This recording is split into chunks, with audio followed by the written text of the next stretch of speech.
ओंकारो बिंदु संयुक्तं नित्यं ध्यायन्ति योगिनः कामदं मोक्षदं तुभ्यं ओंकाराय नमो नमः। गुरु ब्रह्मा गुरुर्विष्णु गुरुदेव महेश्वर गुरु साक्षात् परं ब्रह्म तस्मै श्री गुरवे नमः। अज्ञानतिमिरान्धस्य ज्ञानाञ्जनशलाकया चक्षुरुन्मीलितं येन तस्मै श्री गुरवे नमः।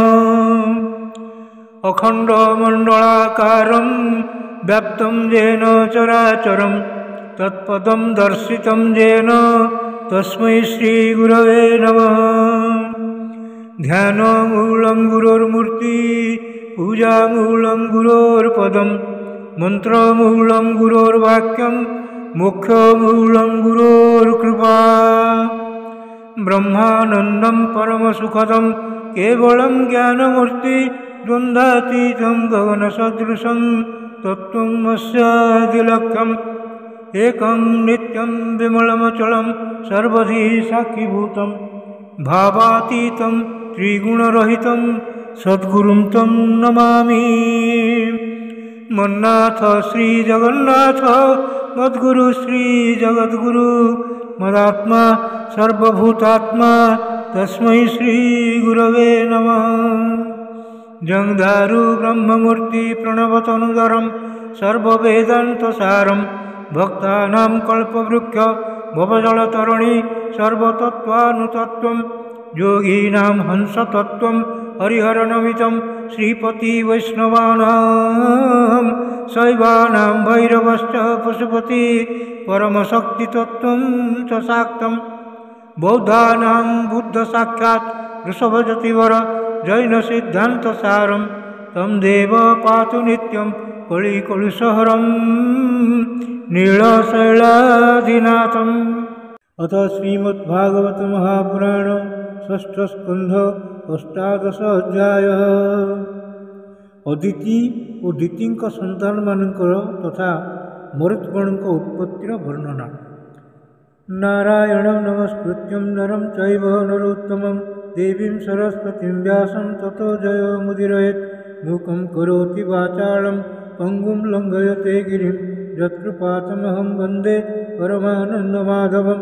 निगमो कल्पतरोर्गलितं फलं सुखमुखादमृतं द्रवसंयुतं पिबतं भागवतं रसमालयं मुहुर्मुहुः रसिका भुवि भावुकाः।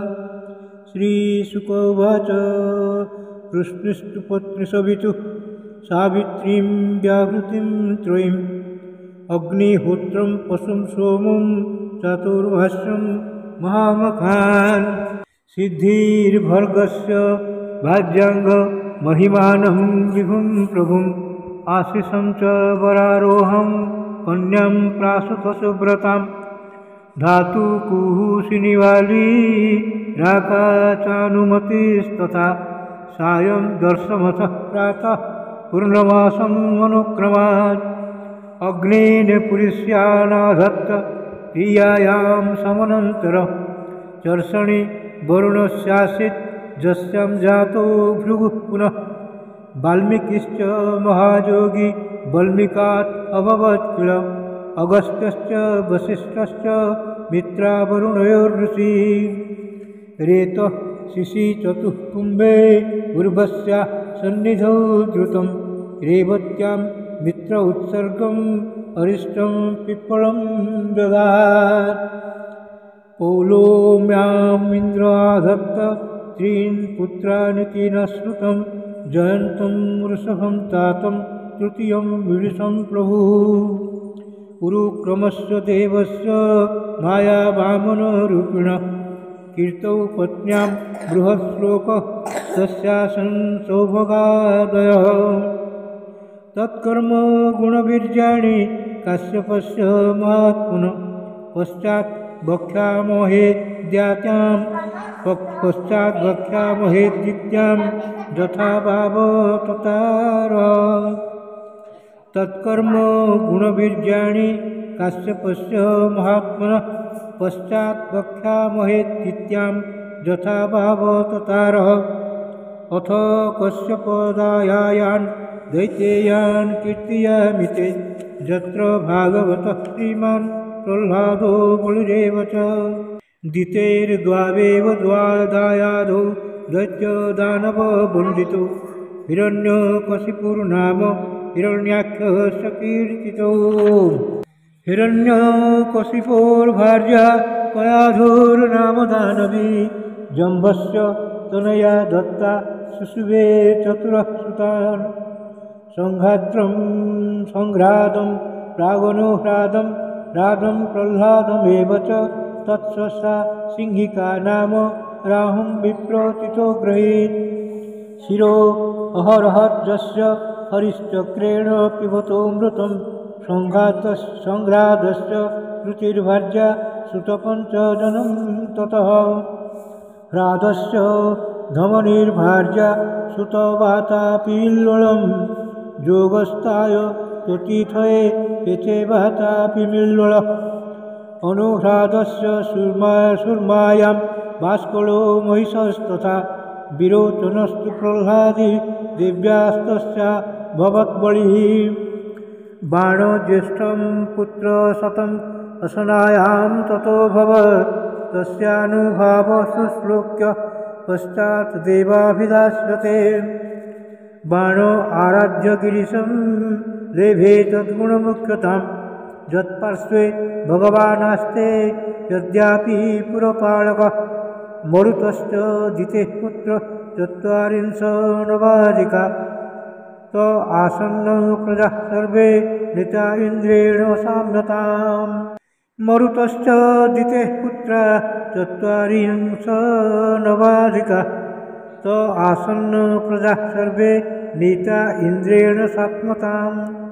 राजोवाच कथं त आसुरं भावम् अपोहत्तिकं गुरो इन्द्रेण प्रापिता सात्म्यं किं तत्साधु कृतं हितैः।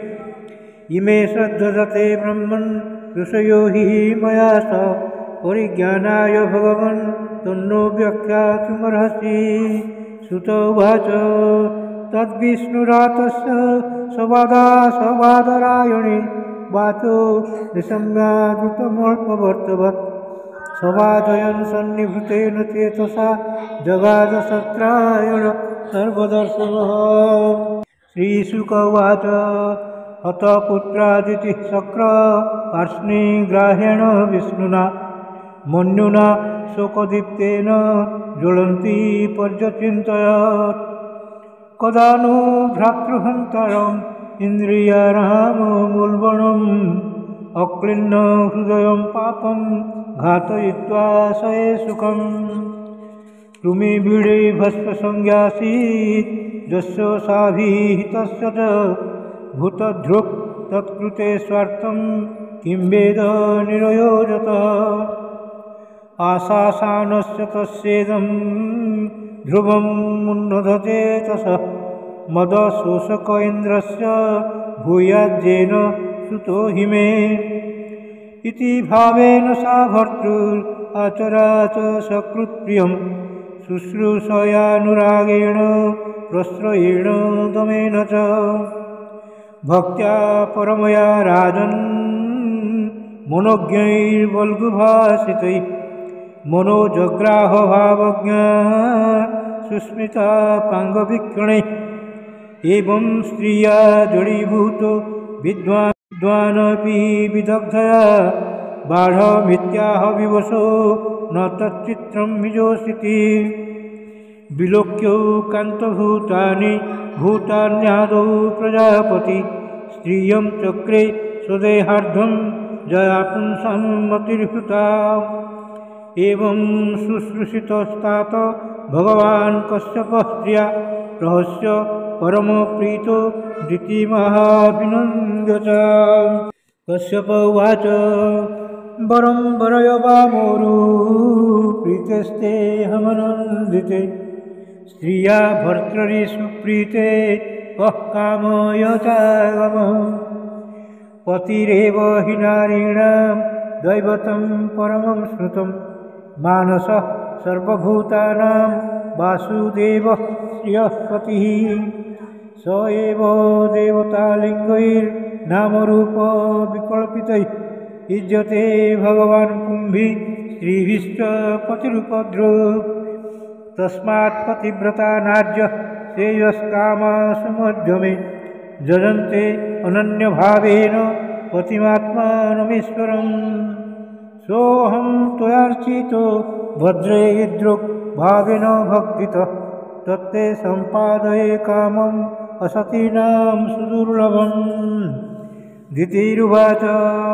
वरदो यदि मे ब्रह्मन् पुत्रम् इन्द्रहणं वृणे अमृत्युं मृतपुत्राहं येन मे घातितो सुतो निशम्य तद्वचो विप्रो विमनः पर्यतप्यत अहो अधर्म सुमया नद्य मे समुपस्थितः अहो अद्येन्द्रिया रामो जोषिन्मयो मायया गृहीतचेतः कृपण पतिष्ये नरके ध्रुवम् कोटिक्रोमनुवर्त्यन्त्याः स्वभावं विहजोषित धिङ्मां बता बुधं स्वार्थे जदहं त्वजितेन्द्रियः शरत्पद्मोत्सवं वक्त्रं वचस श्रवणामृतं हृदयं क्षीरधाराभां स्त्रीणां को वेदचेष्टितं न हि कश्चित् प्रियः स्त्रीणां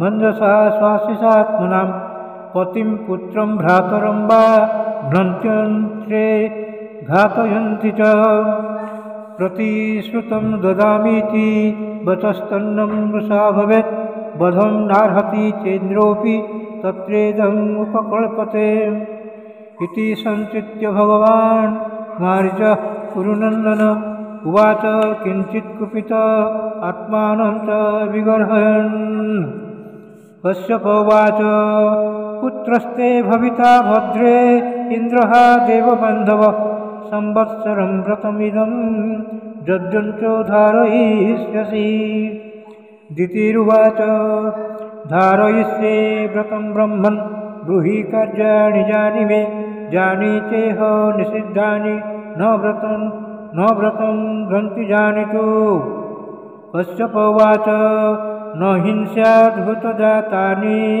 न सपेन्नानृतं वदेत् न छिन्द्या न करोमाणि न स्पृशेज्जगमङ्गलम् नाप्सु स्नायान्न कुप्येत न सम्भाषेत दुर्जनैः न वसिता धौतवासस्त्रजं न विद्रुतान् क्वचेत् नोच्छिष्टं चण्डिकान्नं च सामिषं वृषणाहृतं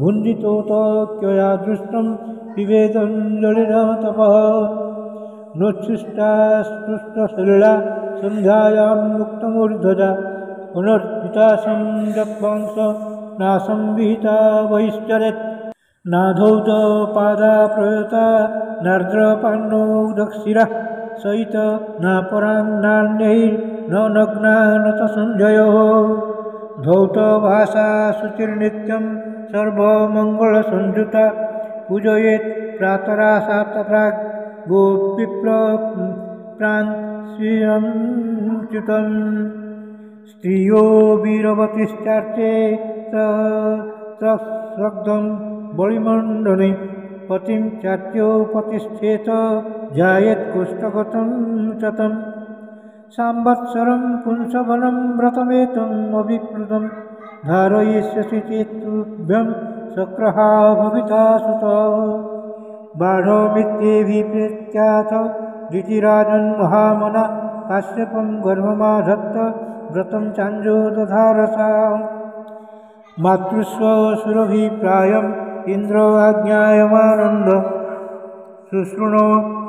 शुश्रूषणेनाश्रमस्थां दितिं पर्यचरत् कविः नित्यं वनात्सुमनसः फलमूलसमित्कुशान् पत्राङ्कुरमृदोपश्च काले कालोपाहरत् एवं तस्या व्रतस्थाया व्रतछिद्रं हरिनृप प्रेस्सु पर्यतर जिह्नो मृगहेव मृगाकृतिः नाध्य गच्छद्व्रतछिद्रं तत्परोऽथ महीपते चिन्तां तीव्रां गतः शक्रः केन मे साक्षिमन्त्रिह एकदा साप्तसन्ध्यायाम् उच्छिष्टा व्रतकर्षिता अस्पृष्ट वार्यधौताङ्घ्रि सुस्वाप विधिवोइदा लब्ध्वा तदनन्तरं शक्रो निद्रापहृतचेतस दिते प्रविष्ट उदरं जोगोऽस जोगमायया चकर्त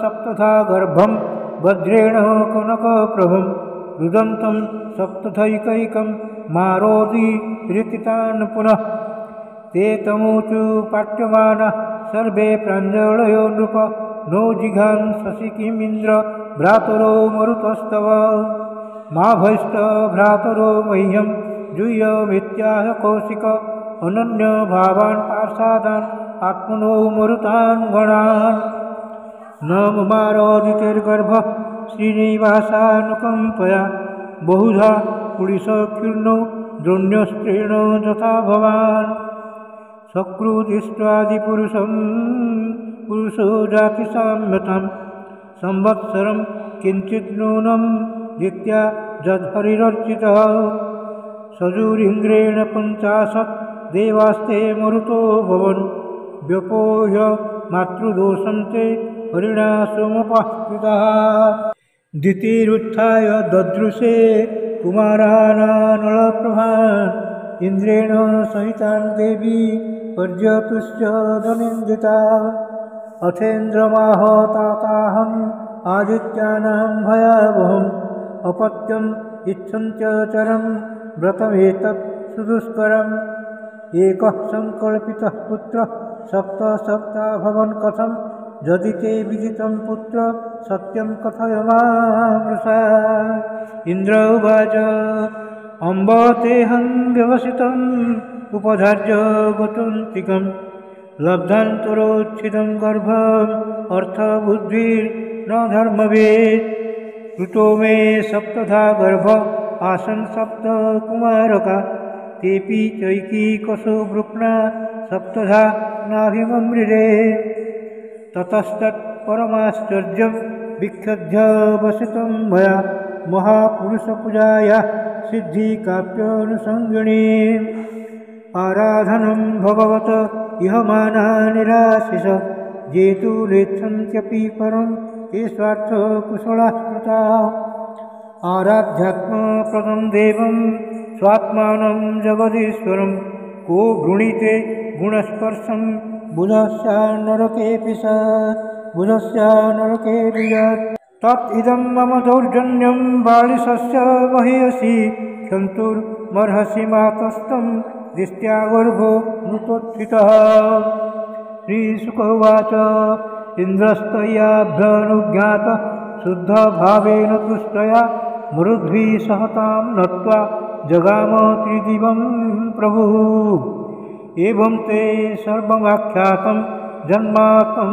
परिपृच्छसि मङ्गलं मरुतां जन्म किं भूय कथयामि ते इति श्रीमद्भागवते महापुराणे पारमहंस्यां संहितायां 6 स्कन्धे मरुत्पत्तिकथनं नाम 18 अध्यायः भीमस्यापि रणे भङ्गो मुनेऽपि मतिभ्रमं यदि शुद्धम् अशुद्धं वा मम दोषः न विद्यते श्रीकृष्णार्पणमस्तु श्रीकृष्णार्पणमस्तु श्रीकृष्णार्पणमस्तु।